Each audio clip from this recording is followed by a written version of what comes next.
All right, what we're going to do now is look at as many different types of indicators as we can. You know, there's virtually as many types of indicators as there are fishermen, I swear. And everybody has their own preference to them. Some people don't like to use indicators. That's fine. I can assure you that if you fish an indicator, you'll hook more fish than you will without. Like I said earlier, the best angler misses so many fish that they're so quick to pick up, so it's really an advantage to use an indicator. I'm going to go over as many kinds as I have here. There's probably some new ones that come out every day. I'll start with the absolute oldest indicator on Earth, which is just a bushy dry fly. There's nothing new about this. We've been doing it for a long time before we even started nymph fishing. Dropping a wet fly off the back of a big bushy dry fly and using that as your indicator. That's fine if you're going to fish pretty shallow and you're not going to run split shot below it or anything like that, but that's not really what we're talking about here. What we're talking about here is the sophisticated bobber systems, and that's really what they are.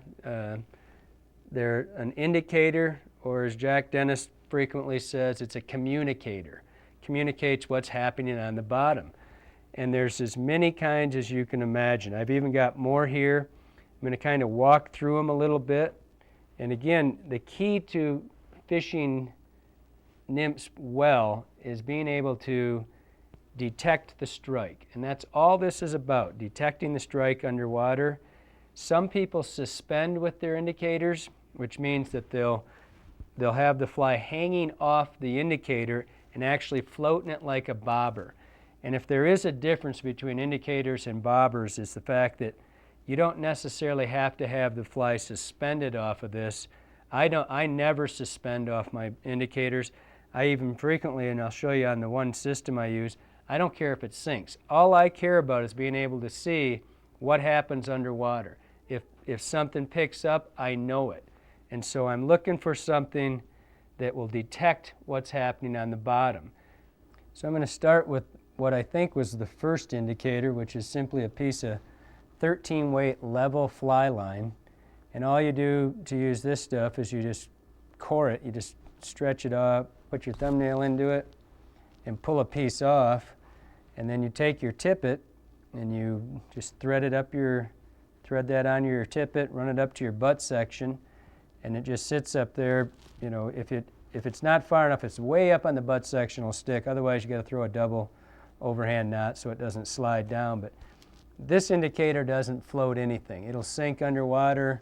A micro shot will pull this underwater. But I usually run 2 of these. I split them about 2 foot apart, and I can see them. If they line up a little bit, I know something's happened underwater. I use that a lot, especially on soft water, like the Henry's Fork or something like that. And I'll frequently only use little pieces. So you can break it like that, and I can spread them out a little bit. And I get a pretty good indication what's going on in there, especially in soft water. I'll just see them straighten up a little bit, and I know I've got a hit. The next one, these are kind of in sequential order of kind of how they came on the market. This was one done a long time ago. This one here is just a putty. This is called BioStrike. It's just a putty that you can put on your leader. It's okay stuff. It's really light, floats really high. You just put it on your leader. I put it around a knot if I'm using it. If you put it just on your leader, it'll slide up and down. But if you've got a knot there, you can just pinch this stuff on. It's biodegradable. It dissolves in water, I guess, over time. But that's another option. And then the yarn indicators came onto the scene, and this is probably the most popular. There's 2 kinds of these, and I'll show you how to put these on here in a second. The yarn indicators are just poly yarn, and they've got a pair of O-rings to hold them. One holds the yarn fluffy like that, and the other one's what you attach your leader to. And the other one is just this foam. It's just strips of foam, and they're pretty much the exact same thing as the yarn, except for this stuff doesn't need to be dressed and it doesn't saturate up as much as the yarn does. To put these on, you simply fold your line over like that, anywhere up on your leader. You fold the line over, pull it through around the indicator, like that, and just tighten it down around that O-ring. You do not tie your leader to here and then off to here, because the O-ring stretches and breaks. Now, the next one is kind of the old, this is more like an old bobber. These are really light. This one's called a fish pimp.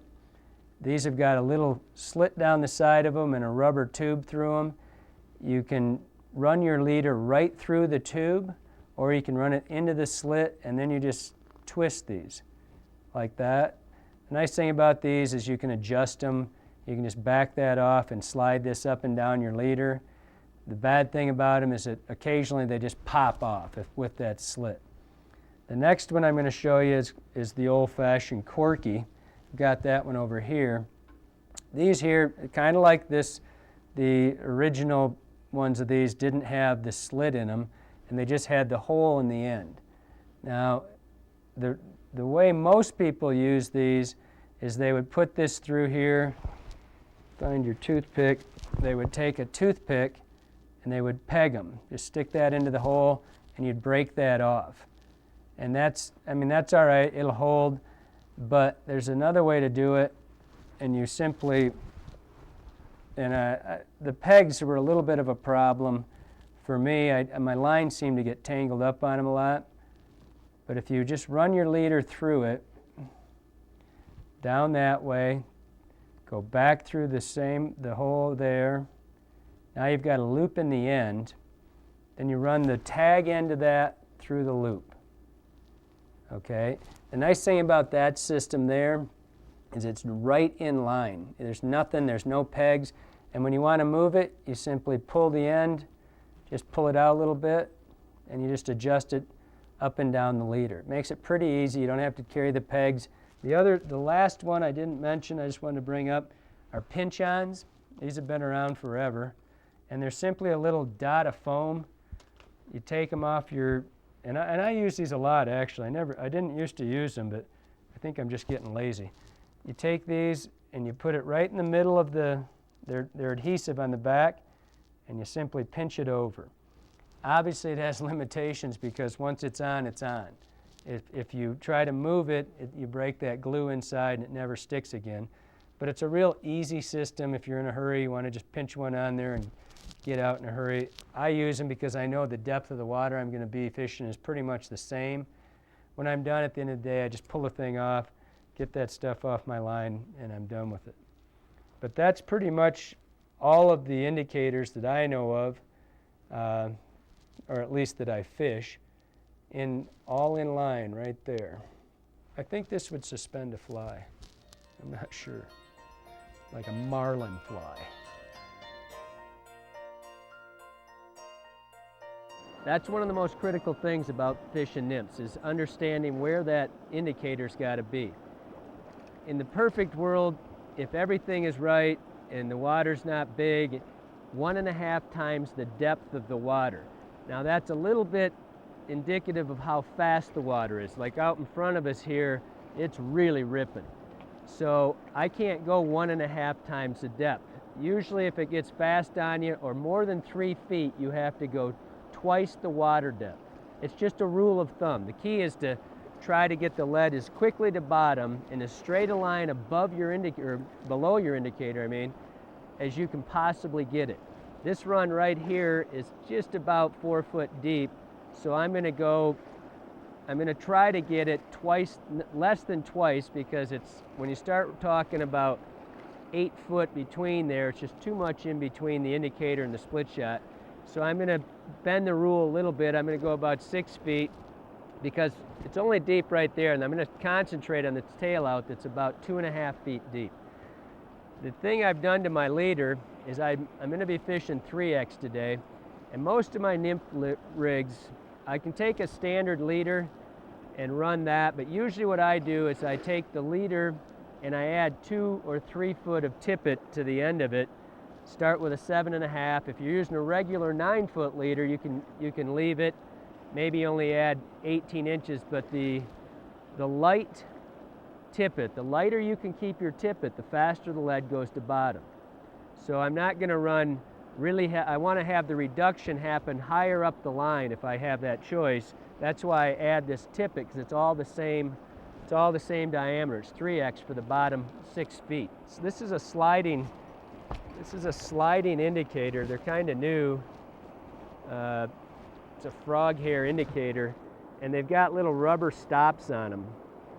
And I can slide this up and down. Now, one thing about indicators, if you're using one that doesn't slide, you've got to remember that once you've got a fish on, if you've got that indicator way up here and you've got 9 foot a leader, you reel that indicator into your tip top, you're going to be away from your fish. You'll be unable to, get to the fish and net it or pick it up or whatever you're doing. So make sure that this is at least far enough that when you're out there and you've got a fish on and you're going like this, that it's not reeled into your tip top. So I'm going to have this to start 4 or 5 feet. Like I said, ideal 1.5 times the depth, because the closer the indicator is to the split shot, and it's always to the split shot, not to the flies, because this is what you're indicating. That's going to hit bottom. So it's 1.5 times the depth if it's not really moving, twice the depth if it is moving. But that's a rule of thumb. You're going to have to adapt every single run.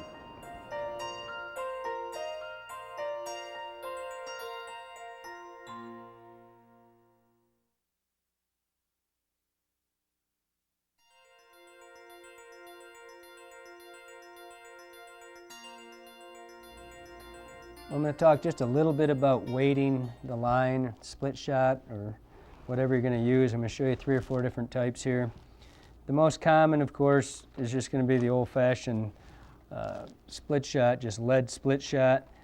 You just pinch it on your line. The thing you got to remember is that you have to have it above a knot. I don't care what kind of lead it is. If you tie it on in the middle of the line, it's going to slide down eventually. So you need to have a knot, something to butt up against with your line.